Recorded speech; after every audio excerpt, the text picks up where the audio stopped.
The People's Democratic Party's chances of regaining power in 2027 hinge on its ability to resolve its internal conflicts and present a united front. The party must also address its economic policies, particularly its neoliberal stance and its stance on social issues to appeal to Nigerian voters.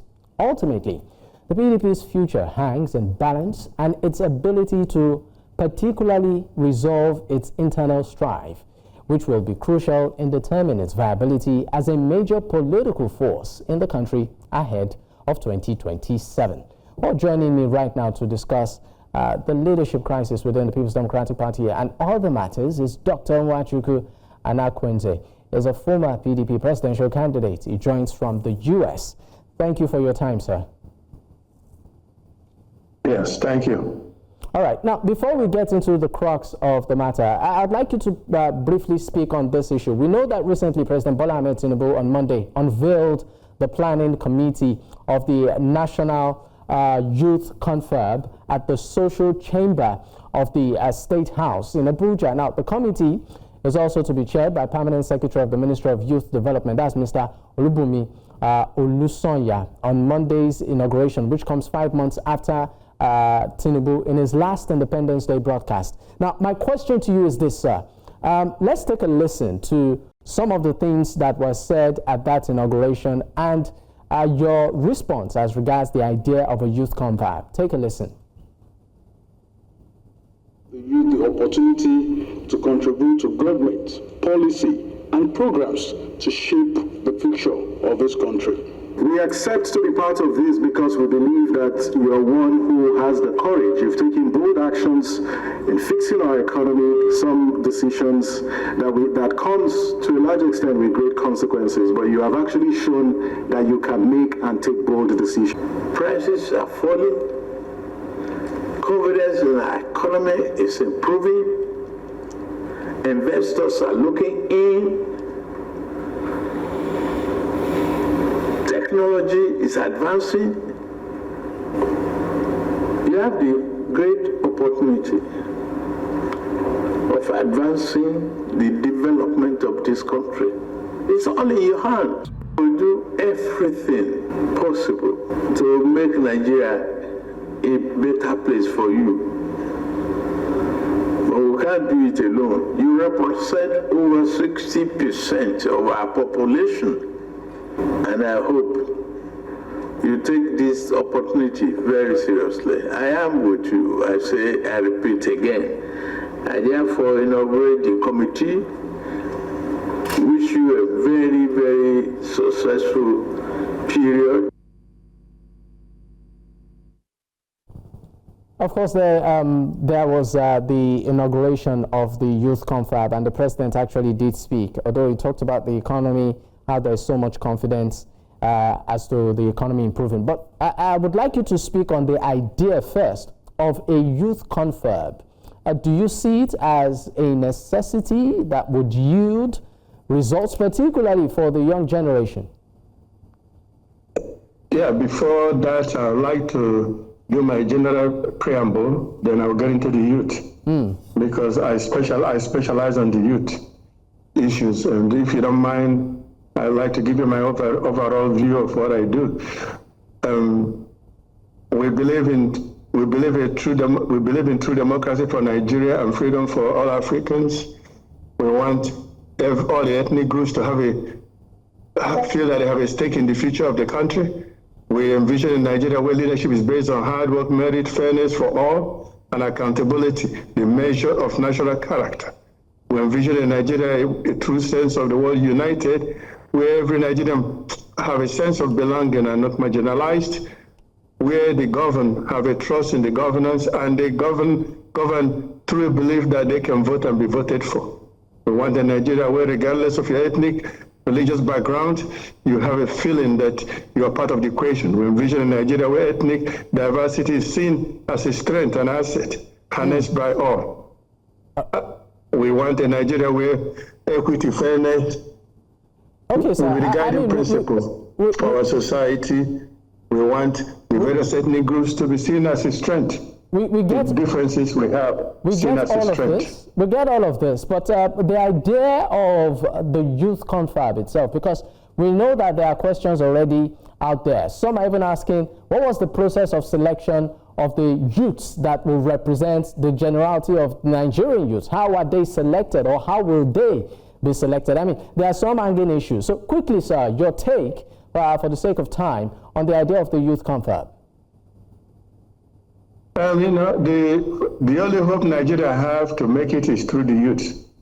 All the older people you have now have abused Nigeria, used Nigeria, have eaten up the share of the youth, their grandchildren, their great-grandchildren. The only hope we have for the future is to develop the youth to take over from us now. Our youth are very talented. Like I've said many times, youth, when they leave Nigeria, they come to America, they go to the top 10%. When they go back to Nigeria, they become like mumu. So with youth, we can catch up with the world in manufacturing, in agriculture, in building plane, aircraft, computers. Our youth are very talented. Selecting it have to be based on the whole geographic zone, 6 zones. You need to choose from them, not from one side and not from one religion. So just from all the zones, pick somebody, pick 6 from the 6 zones, pick young people, and then train them. That's the only way. All right. Let's now move back to the PDP itself. Let me start by asking. I know that at some point you were a presidential candidate on the platform of the People's Democratic Party. But just to be clear, are you still a member of the party? And I mean, what do you make of the crisis within that very party you were part of and on which you contested for the highest post of the land? I'm still a member of PDP party, and what's important for me is for Nigeria to progress, for all the black people to progress, not one tribe, not one religion. So I'm a member of PDP, but if I can support Nigeria best with another party, I'm willing to. But I'm a member of PDP now. I'm more interested in the progress of all black people, more than what tribe or religion. I'm more interested in youth. So whatever we can do to help the youth prepare and take over and catch up with the rest of the world, that's what I'm for. You see, the rest of the world is talking about artificial intelligence, and here we are in Nigeria, we're fighting about chop and thief. But other people are moving ahead. They are landing in moon, they are landing in Mars, they're trying to colonize there. Only our youth can help us achieve that. I mean, you talk about the youth being pivotal when it comes to societal change, but one would look at the current political dynamics in Nigeria and ask, does it really favor youth participation, particularly when it comes to core offices? Unfortunately, even from reports gathered and feedbacks that we see, being captured, elections are largely monetized. To even pick a form to say you want to run on some or major political parties, you have to part with millions. Not many youths can afford it. So what are the chances that politically the youths of Nigeria can actually be a part of that train? The youth, like in America, you start with the town government, the local government, then you go to National Assembly. Even at that level, that's how they do it. Unfortunately, even at that level, it's heavily monetized. We've seen cases of even violence. So you ask yourself that, I mean, how can the youth be a part of this? It affected me too when I ran. When you go to the Congress, by the time you get there, they've passed that Ghana must go back to all the voting delegates. They're not talking about issues. So that's why we're behind as black people.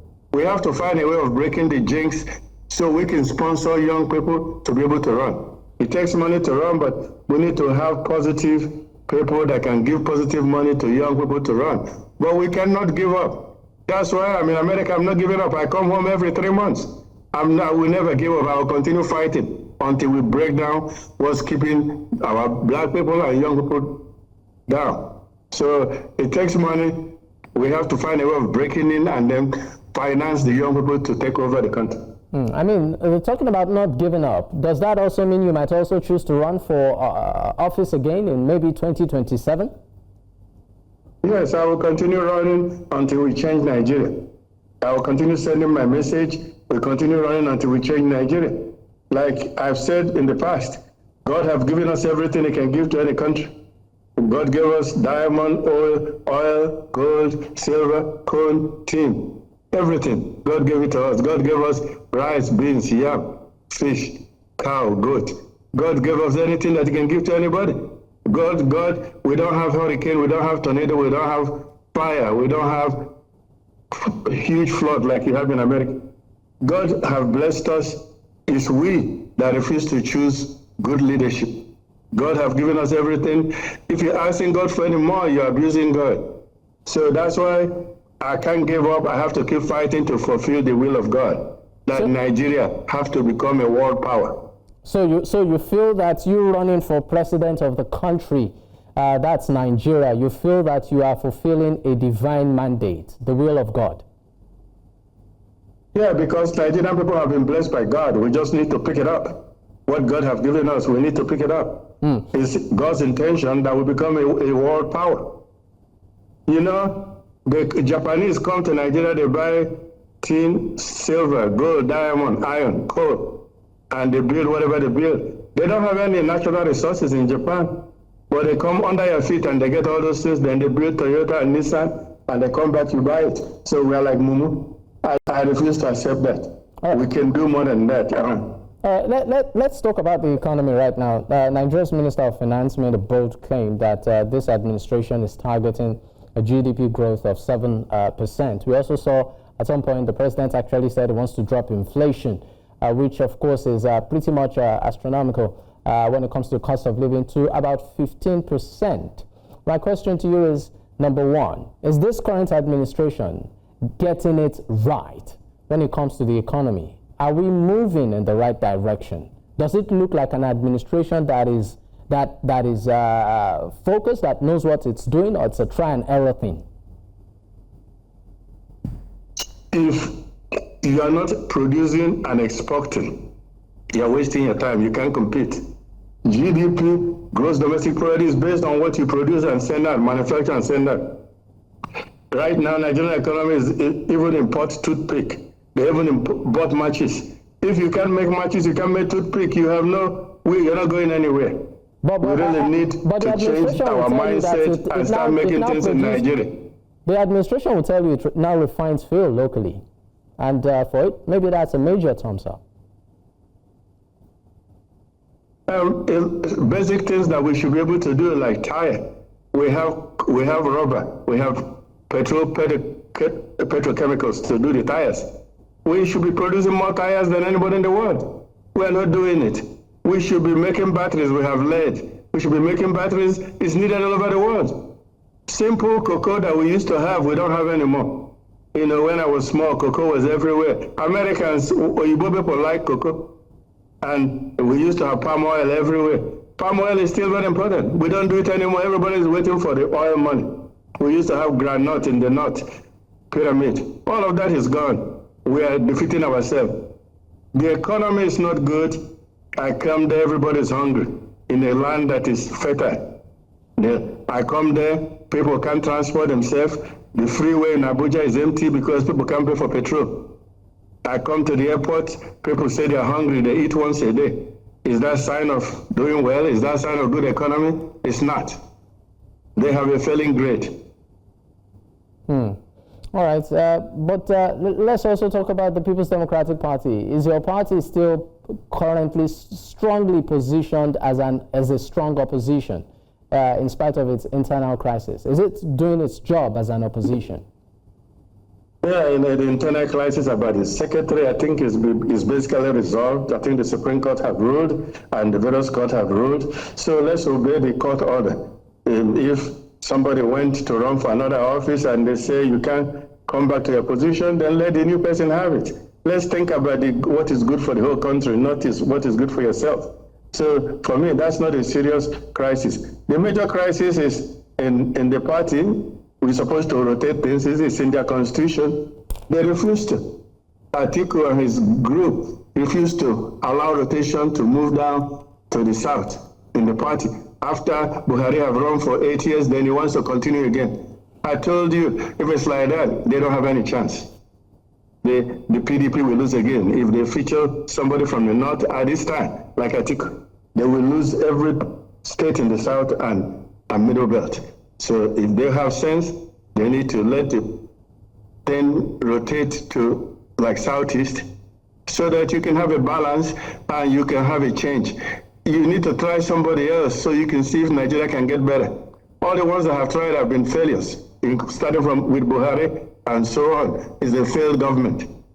And so PDP can succeed, but you need to move the leadership around and try something different. You said they need to try someone else, maybe from the southeast. Do you have anyone in mind? No, we have a lot of people in mind. Peter Obi is there. I am there. Many people are there. Peter Obi is no more. But you need to give. But Peter Obi is no longer a member of the People's Democratic Party. He's now with the Labour Party. Okay, but I'm a member. Other people are members.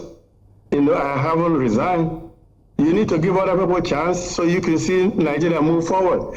Continuing doing the same thing will lead you to nowhere. But won't you also want the PDP to try someone very young, just like you've been advocating? Maybe someone in his 30s, mid-30s, early 40s, maybe 50s? I'm not against somebody young, but somebody have to mentor them into that. That's my role is to mentor the young people. I'm like the papa of the young people, preparing them to go out into the real world.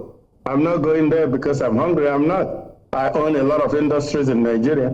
I have more than 10 industries. In America, my medical company, I hire 5,000 medical doctors, mostly Yoruba people. I'm not hungry. I just want to help black people to move forward, particularly young people. All right, sir. It's been a privilege having you on the program this evening. Thank you so much for your time. Dr. Nwachukwu Anakwenze, as a former PDP presidential candidate. It's been a pleasure, sir. Thank you once again.